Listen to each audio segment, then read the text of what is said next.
Psalm 78. Psalm 78 verses 1 to 72. A maskil of Asaph. My people, hear my teaching. Listen to the words of my mouth. I will open my mouth with a parable.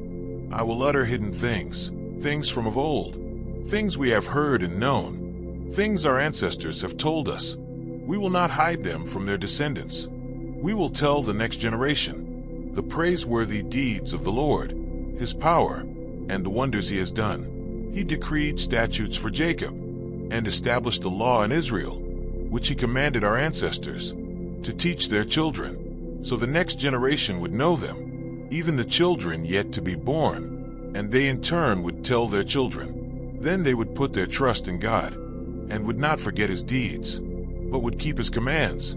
They would not be like their ancestors, a stubborn and rebellious generation, whose hearts were not loyal to God, whose spirits were not faithful to him. The men of Ephraim, though armed with bows, turned back on the day of battle. They did not keep God's covenant, and refused to live by his law.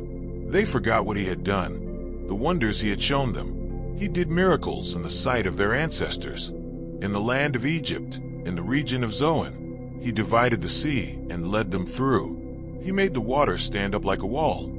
He guided them with the cloud by day, and with light from the fire all night. He split the rocks in the wilderness, and gave them water as abundant as the seas. He brought streams out of a rocky crag, and made water flow down like rivers. But they continued to sin against him, rebelling in the wilderness against the Most High. They willfully put God to the test, by demanding the food they craved. They spoke against God. They said, "Can God really spread a table in the wilderness?" True, he struck the rock, and water gushed out. Streams flowed abundantly. But can he also give us bread? Can he supply meat for his people? When the Lord heard them, he was furious.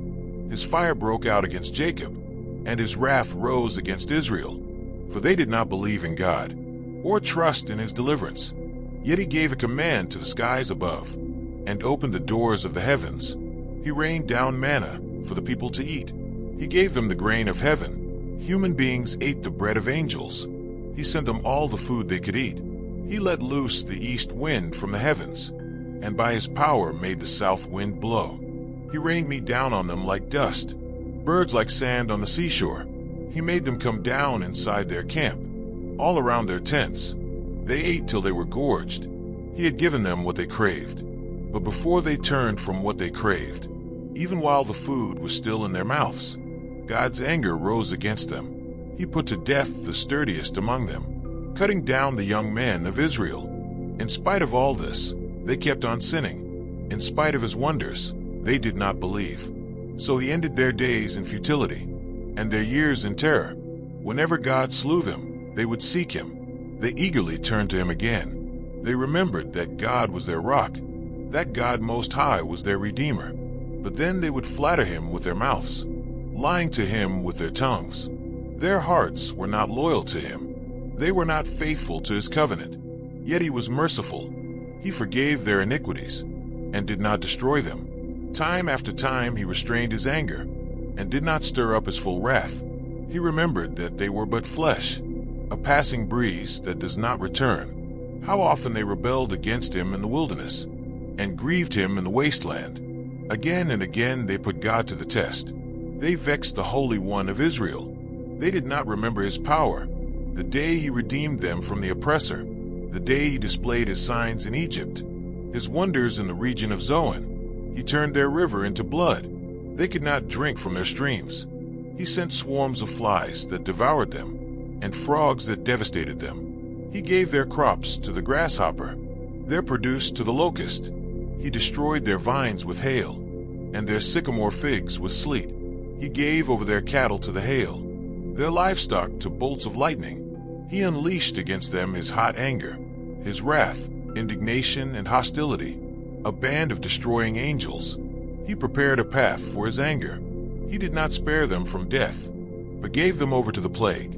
He struck down all the firstborn of Egypt, the firstfruits of manhood in the tents of Ham. But he brought his people out like a flock. He led them like sheep through the wilderness. He guided them safely, so they were unafraid. But the sea engulfed their enemies. And so he brought them to the border of his holy land, to the hill country his right hand had taken. He drove out nations before them, and allotted their lands to them as an inheritance. He settled the tribes of Israel in their homes. But they put God to the test, and rebelled against the Most High. They did not keep his statutes. Like their ancestors, they were disloyal and faithless, as unreliable as a faulty bow. They angered him with their high places. They aroused his jealousy with their idols. When God heard them, he was furious. He rejected Israel completely. He abandoned the tabernacle of Shiloh, the tent he had set up among humans. He sent the ark of his might into captivity, his splendor into the hands of the enemy. He gave his people over to the sword. He was furious with his inheritance.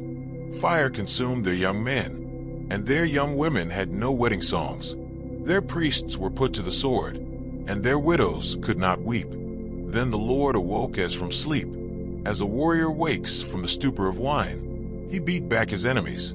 He put them to everlasting shame. Then he rejected the tents of Joseph. He did not choose the tribe of Ephraim, but he chose the tribe of Judah, Mount Zion, which he loved. He built his sanctuary like the heights, like the earth that he established forever. He chose David his servant, and took him from the sheep pens. From tending the sheep he brought him, to be the shepherd of his people Jacob, of Israel his inheritance.